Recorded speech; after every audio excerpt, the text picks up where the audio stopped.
برای در دوره زمستان تامین احتیاجات اویلا با محصولات غذایی از جمله کنسروی میوه و سبزیجات امروزها در هر یک دهات نویای فرخار ساکنان در برابر پیشنهاد دسترنج خش به بازار استعمالی همزمان در شرایط خانه از میوه و سبزیجات نوشابه، افشوره و خورشها آماده کرده ذخیره می‌نمایند. با مقصد رعایت طلبات لازمه هنگام آماده کردن نانگوی محصولات ذکر شده و آموزش این هنر روزگارداری به جوان دختران و بانوان از جانب شعبه اگنتی مهنت و شغل اهالی و فیلیال مرکز تعلیمی کلانسال تاجیکستان در هر یک جماعت دهات نویه کورس‌های کوتاه مدت آموزشی تشکیل کرده شده است که به عنوان صاحب تجربه به آن جلب گردیده در شرایط خانه طرز تیار کردن کنسرو میوه و سبزیجات را به خواهشمندان می‌آموزانند. از زمین نزدیک حولگی ما محصولات خودمون میگیریم. این من ببینید هر سال در شرایط خانه ما 300 بانک زیادتر تیار میکنیم. در جریان چنین یک کورس آموزشی در جماعت شهرک فرخار با جوان دختران بانوان طرز تیار کردن نوشابه از میوه و خورش‌ها از یک چند نانگوی سبزیجات آموزانده شد.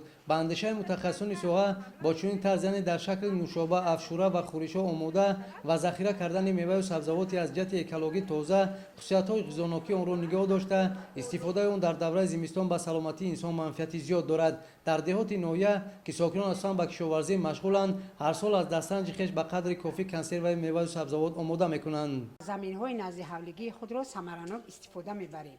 از زمین‌های نزد حولگی بادرینگ، پمیدور، قلمفر، غیر از سبزیجات‌ها باز باغچه خردکه که نیز داریم که از وی زرد آلو، آلو، خب سیب و آلوچه داریم و برای تلف نیفتن ما برای ذخیره زمستان کمپوت کنسرو ها تیار میکنیم. در هر یک اویله بانوان کوشش میکنند که این هنر را به جوان دختران آموزانند که در روزگار من بعدشان برای بهتر شدن سطح زندگی و تامین درآمد اقتصادی اویله کامیاب گردند. از پمیدور، بادرینگ، قلمفور و سیرپیاز استفاده میبریم.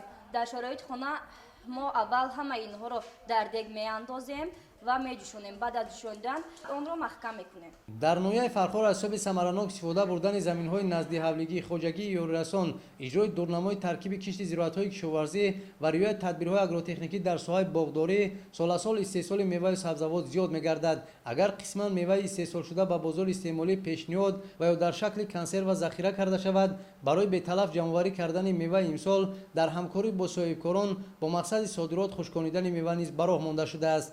میوه رو برای صادرات کردن قبول کرده خشکانیده شده ایم. تا امروز ما 25 تن میوه قبول نمودیم و نیت داریم که تا 50 تن امروز رسونیم. در نویه در همکاری با شریکان روش کارگاه‌های خردی خشکانیدن میوه نیز بنیاد گردیده است که اهل زحمت امکان دارند با استفاده از این شرایط دسترنج خش را به تلف جمع‌آوری و ذخیره و درآمد اقتصادیشان را باشد بهتر نمایند.